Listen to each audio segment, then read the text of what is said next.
Espero que vocês tenham visto o vídeo de ontem, já que saíram 2 vídeos juntos no mesmo dia. Fiz o review do primeiro episódio, agora tá saindo o do segundo. Quem não viu, por favor, corre lá e assista. Salve telanautas! Olha só quem tá aqui de novo pela segunda vez na semana para falar da mesma série. Eu, Heitor Teixeira, pra gente falar sobre o segundo episódio da 5ª temporada de Discovery, que tá na sua reta final, com o episódio sobre as 2 luas gêmeas.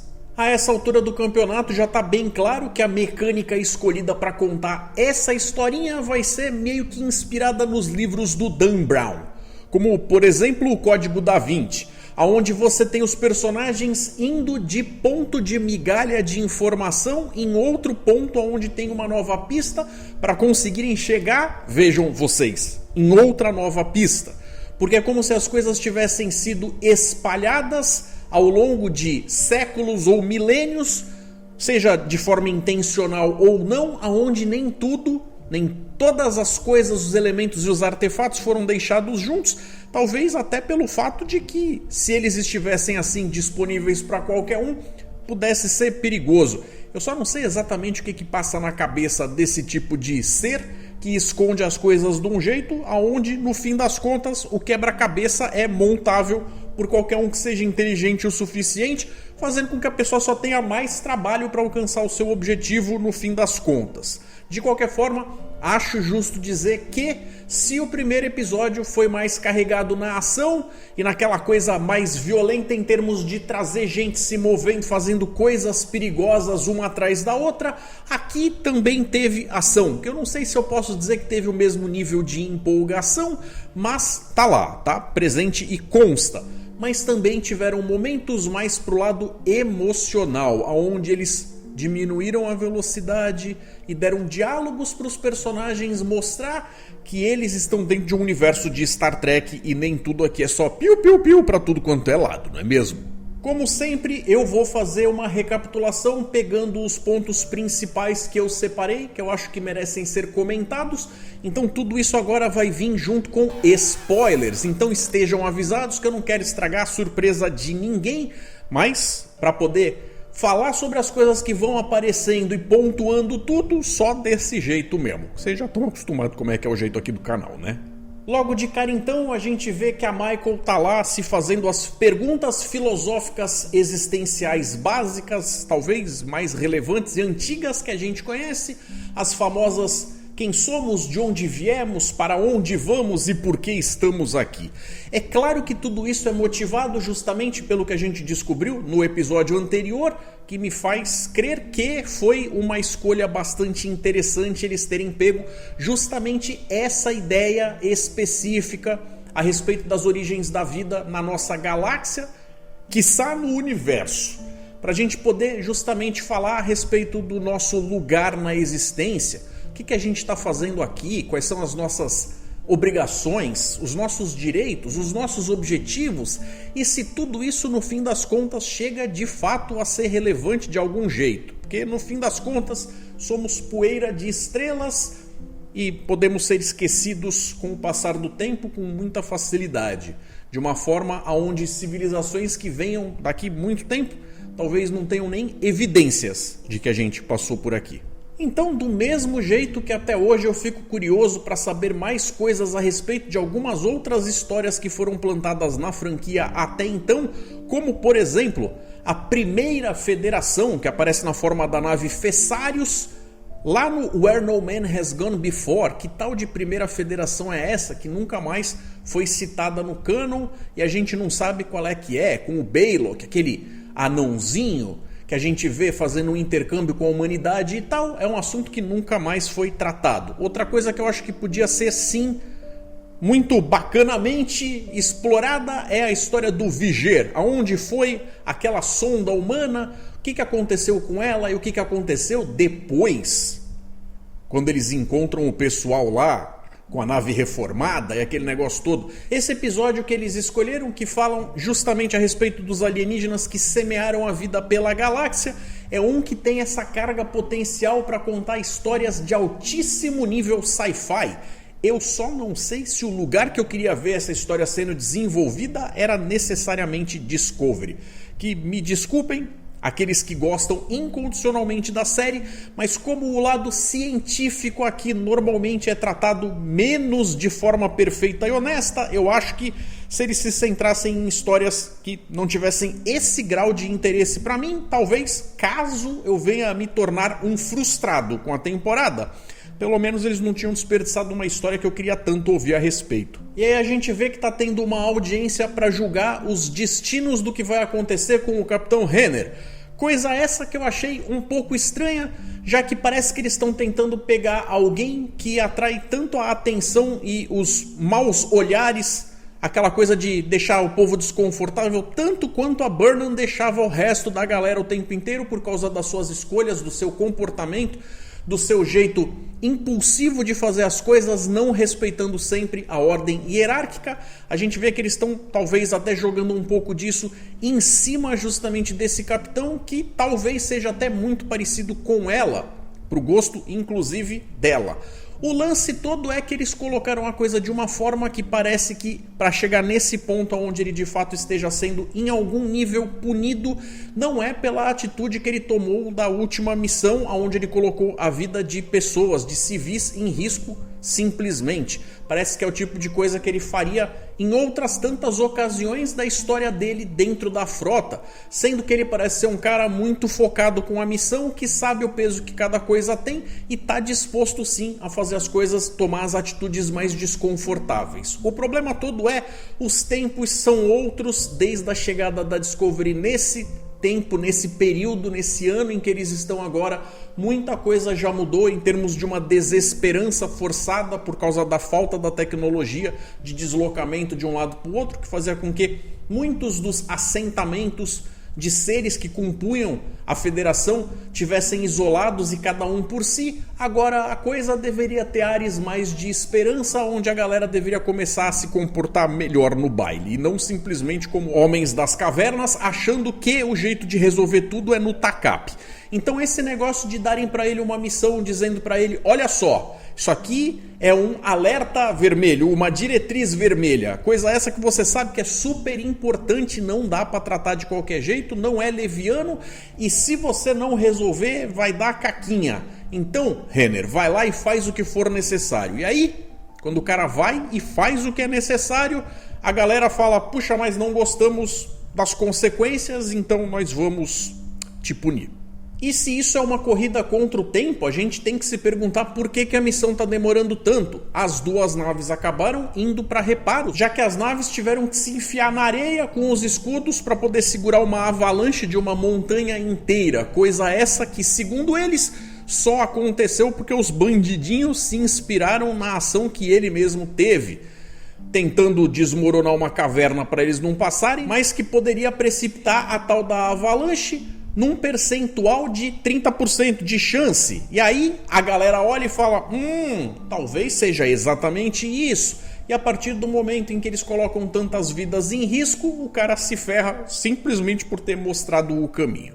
Para a missão acontecer então, a gente fica sabendo que o Kovic vai junto e, vejam, nem é surpresa nessa altura do campeonato, mas vai o Book também, sendo que as coisas que ele fez na quarta temporada, mesmo ele tendo perdido o planeta dele e tendo lá as explicações emocionais do porquê ele estava se sentindo, como ele estava se sentindo, o que ele fez foi muito imprudente e podia colocar tudo em risco e fazer com que a comunicação com aqueles alienígenas que estavam causando o que estava acontecendo, com aquele buraco negro móvel que funcionava como se fosse uma máquina VAP ou de repente um aspirador de pó gigante, tivessem intenções malignas contra a gente. Mas de qualquer forma fica nesse negócio assim, de que parece que o perdão aqui chega simples demais, como até alguns dos telanautas já comentaram, os comentários dos vídeos, onde vocês são sempre bem-vindos. Parece que as coisas não têm consequências. E quem é que vai junto também? E também não é surpresa, a Tilly. O que parece que eles de repente chegam numa ideia de falar, vamos pegar essa personagem e vamos gerar um spin-off para ela, mas ao mesmo tempo, enquanto o spin-off não chega, a gente tem que arranjar um jeito de fazer ela estar inserida nas histórias que a gente está contando, mesmo que isso não faça todo o sentido do mundo, porque agora ela já absorveu outras responsabilidades que estão acontecendo enquanto a gente fala. O tal planeta das duas luas, para onde eles estão indo, tem lá o seu eclipse a cada 7 anos, que justamente alinha as duas luas com o planeta e gera uma sombra que em teoria mostra o local. Tipo meio aquele negócio do X no mapa que mostra o tesouro, e aí fica aquela coisa da gente entender que de certa forma, por mais que a ideia tenha um alto nível de complexidade para poder contar tudo em pedaços menores, eles fazem tudo de um jeito bastante didático, para que o público médio em casa consiga acompanhar sem maiores problemas. O que também meio que às vezes é sentir que eles estão chamando a gente de idiota. E aí num planeta com uma área tão grande, quando eles chegam lá, qual é a coisa que provavelmente é a mais óbvia? De que eles tenham que ir na direção da pirâmide, que é a única coisa que se destaca no horizonte.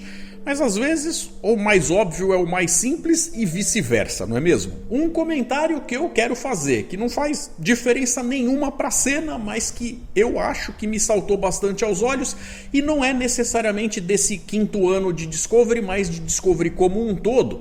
Todo o sistema operacional que aparece em Star Trek desde a nova geração, que é chamado de LCARS, tem um jeitão reconhecível de ser, que foi criado e faz com que a galera que é fã da coisa olhe para aquilo e fale, puxa vida, isso aqui é uma coisa bonita que parece funcional, apesar de ser abstrato o suficiente, de uma forma que aquilo se adeque à maior parte dos casos, mesmo sem você entender exatamente o que está acontecendo naquelas telas. Até porque na década de 80 e comecinho de 90, quando eles usavam isso na série da nova geração, a tecnologia que eles tinham era bem reduzida e até o que aparecia nas telas normalmente era só um plástico iluminado por trás. Mas de qualquer forma aquilo tinha uma coisa de ter uma vida própria que é usado até hoje, como por exemplo na 3ª temporada de Picard, que foi atualizado e ficou lindo. Em Discovery, todo o sistema operacional, por mais que talvez pareça super funcional e que dê pra gente uma impressão de que realmente tem um alto grau de capacidade computacional por trás, é tão genérico que podia fazer parte de qualquer sci-fi. Então vamos lá, já que arranjaram um jeito de trazer o Book para a história e parece que tá tudo bem, ele vai lá, se encontra com justamente o Culber e juntos eles vão tentar dar uma analisada no que eles podem tirar de pistas do que eles já têm em mãos para talvez se colocar um passo à frente dos bandidinhos, da Mol e do Lack. De qualquer forma, analisando as coisas ali, ele com a sensibilidade dele, o Book, já tem mais ou menos um insight de que essa galera age ali meio estilo Bonnie e Clyde, que eles são apaixonadinhos, mas que também são viciados em adrenalina. Tem aquela coisa deles dependerem um do outro, mas para estimular as coisas, eles às vezes se enfiam no caminho do perigo, sem que tenha tanta necessidade assim. Na hora em si que isso aparece não chega a fazer grande sentido, mas é certeza que eles vão usar isso um pouco mais pra frente como uma espécie de isca ou padrão para prever os movimentos deles.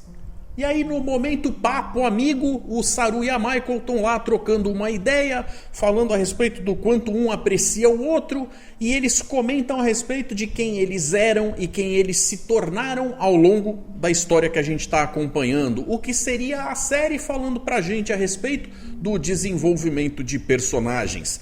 Sendo que claramente não são todos os personagens, principalmente não os da ponte, que podem dizer o mesmo, mas aquele seleto grupo do clubinho fechado ali de quem são os principais, esses a gente pode dizer que a gente tem uma forma notável e notória de ver quem eles eram e tudo que aconteceu para eles chegarem a serem esses personagens altamente evoluídos que eles são agora.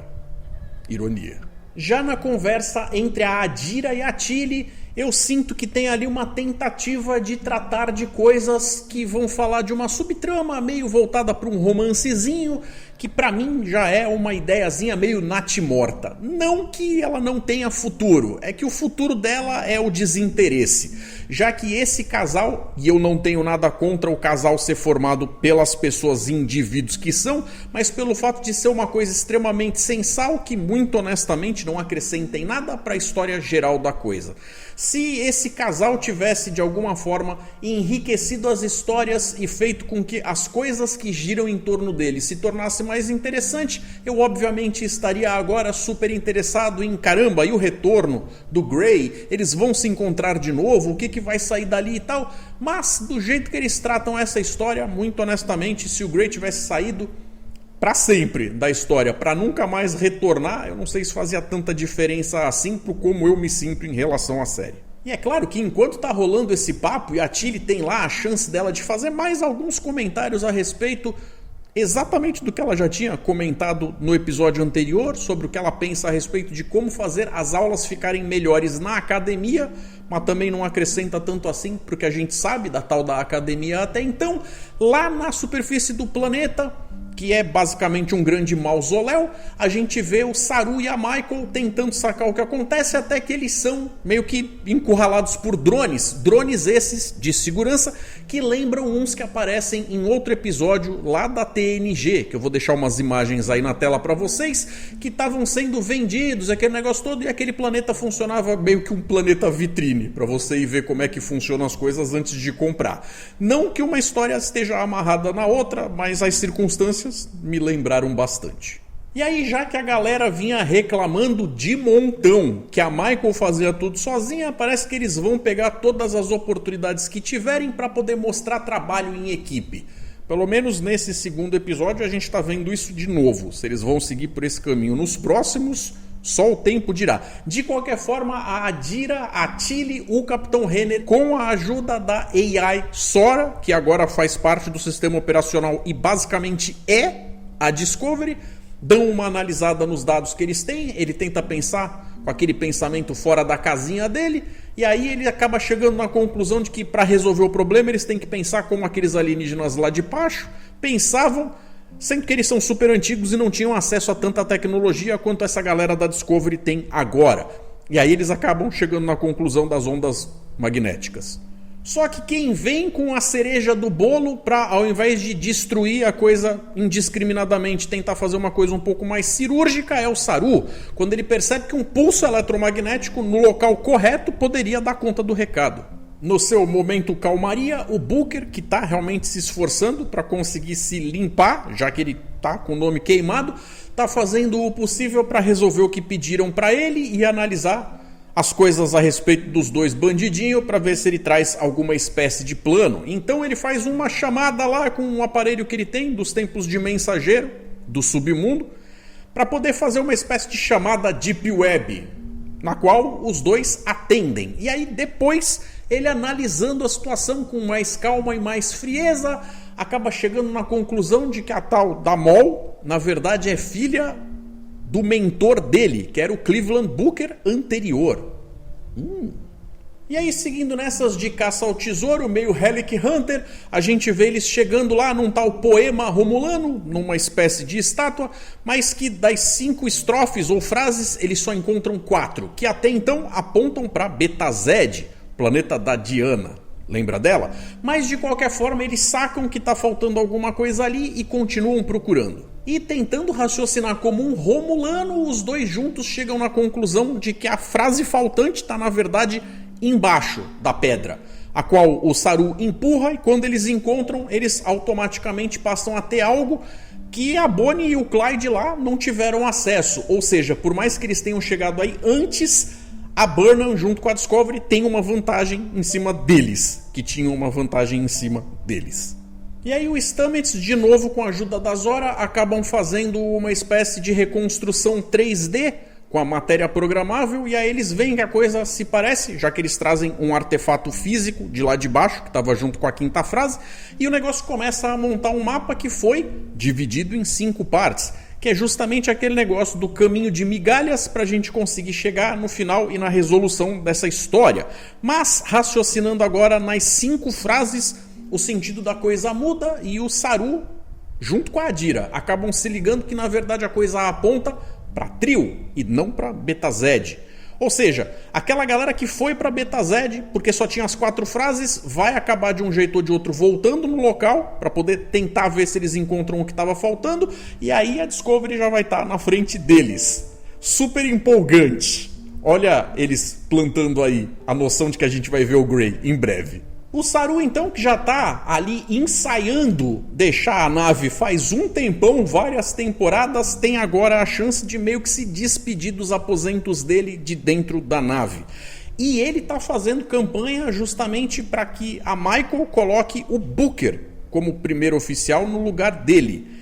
Tem tanta coisa errada com isso, para começar pelo fato de que ele ainda está devendo. Ele não está simplesmente uma pessoa ali que pode transitar, fazer o que quiser no mundo lá fora, mas tem um outro algo que é até muito mais essencial. O fato de que ele nunca foi nem sequer um cadete na frota. Mas calma, que tem plot twist. Mesmo tendo essas coisas esquisitinhas, eu vou dizer que foi uma cena sensível, fofinha, e que fala sobre segundas chances. E justamente por falar em segundas chances, a Michael vai falar com o almirante Vance e eles acabam conversando sobre o capitão Renner, onde ela descobre que a solução da galera, tanto do almirantado quanto do presidenciado, é de que ele tem uma aposentadoria compulsória. E aparentemente a frase que resume a coisa é: ele precisa perceber que os tempos mudaram. O que não deixa de ser uma frase de metalinguagem falando sobre o público de Discovery e de Star Trek que tem que perceber que o tempo mudou. Se eu concordo com isso ou não, é outro papo.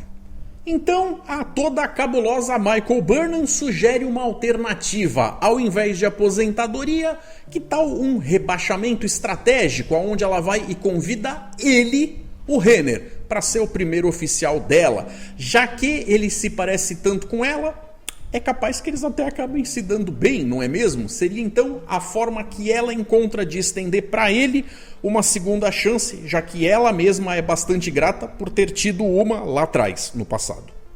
Então, it means business, baby! O time dos badass motherfuckers tá on.